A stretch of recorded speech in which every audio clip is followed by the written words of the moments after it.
여러분 안녕하십니까? NWN 내외방송 뉴스를 시작하겠습니다. 먼저 오늘의 주요 뉴스입니다.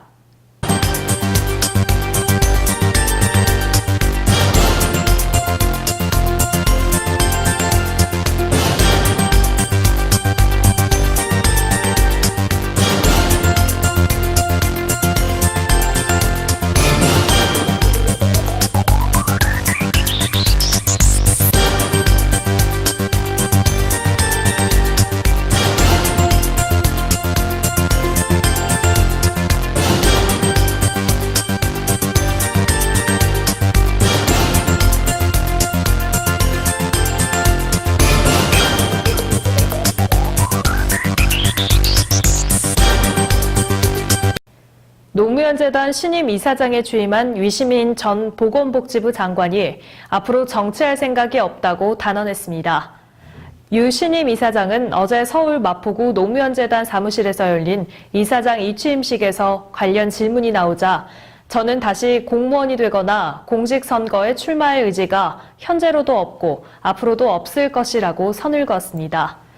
또 앞으로도 글 쓰는 사람으로 살려고 한다며 임명직 공직이 되거나 공직선거에 출마하는 일은 제 인생에 다시 없을 것임을 말씀드린다고 정치를 재개할 뜻이 없음을 분명히 했습니다.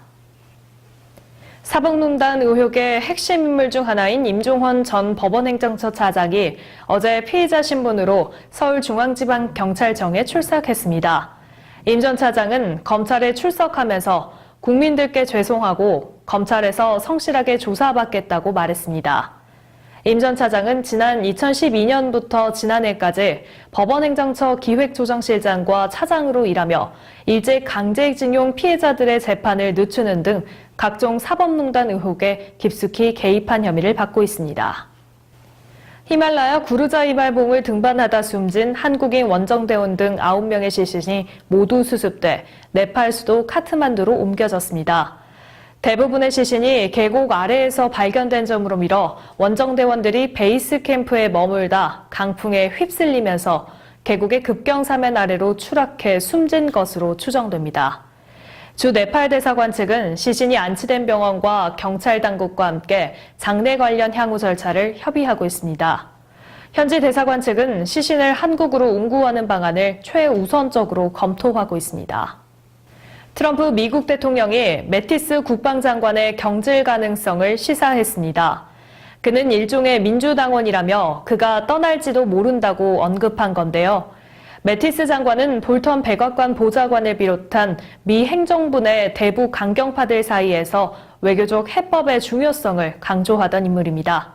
매티스 장관이 경질될 경우 트럼프 행정부의 외교 안보 라인에서 강경파의 목소리가 한층 커질 것으로 예상됩니다. 전국 교육청이나 초중고등학교에서 일하는 지방 공무원이 저지른 각종 비위 범죄가 5년간 1,300건이 넘는 것으로 나타났습니다. 국회 교육위원회 소속 김연아 의원이 교육부에서 받은 자료를 분석한 결과 17개 시도교육청 소속 지방공무원이 비위로 징계위원회에 회부된 경우는 모두 1,316건이었으며 음주운전이 46%인 611건으로 가장 많았습니다. 강간, 추행, 성매매, 불법 촬영 등 성 관련 비위도 77건이었고 이 가운데 미성년자 성추행도 9건으로 확인됐습니다. 반면 징계는 비교적 가벼운 수준인 불문경고와 견책이 114건과 494건으로 전체의 46%를 차지했습니다. 서울 성동경찰서는 일부러 교통사고를 내서 보험금 수천만 원을 받아낸 혐의로 26살 임모 씨 등 11명을 불구속 기소 의견으로 검찰에 송치했습니다. 초등학교 동창생인 이들은 지난 2013년부터 2017년까지 차선 변경하는 차량을 노려 사고를 낸 뒤 병원에 입원해 합의금을 받아내는 수법으로 13차례에 걸쳐 보험금 9천만 원을 타댄 혐의를 받고 있습니다.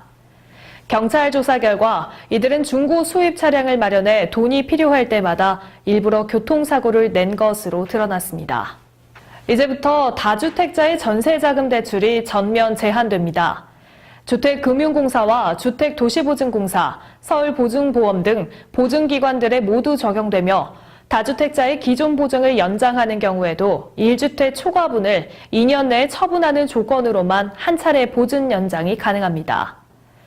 1주택자의 경우엔 부부 합산 소득이 1억 원이 넘을 경우 주택금융공사와 주택도시보증공사에선 전세자금 대출 신규 보증이 제한되고 서울보증보험에서만 보증이 가능합니다. 미국 프로야구 보스턴 레드소스가 디펜딩 챔스 휴스턴의 포스턴 시즌 연승을 저지하고 아메리칸 리그 챔피언십 리그를 원점으로 돌렸습니다. 보스턴은 15일 보스턴의 펜웨이 파크에서 열린 2018 메이저리그 ALCS 2차전에서 휴스턴을 7대5로 제압했습니다.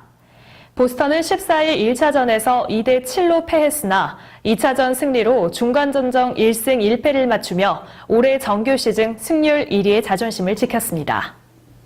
우리나라를 대표하는 한복 디자이너 고 이영애 씨에게 정부가 금관 문화훈장을 추서합니다. 고인은 지난 40여 년 동안 한복과 서양복식, 전통과 현대의 경계를 넘나들며 한복 문화 증진과 현대화, 세계적 확산에 기여한 공로를 인정받았습니다. 고인은 지난 5월 17일 82세를 일기로 별세했습니다.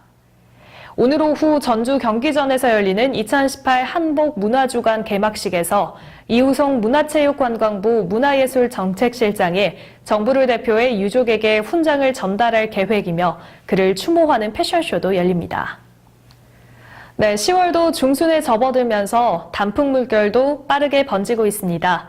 중부 대부분 지방과 남부 일부 지역으로는 첫 단풍이 모습을 드러냈고 설악산과 오대산은 단풍이 절정이라고 하니까요. 주말을 이용해서 가까운 곳에서 단풍놀이를 즐겨보시는 것도 좋겠습니다. 오늘 뉴스 여기서 마치겠습니다. 시청해주신 여러분 고맙습니다.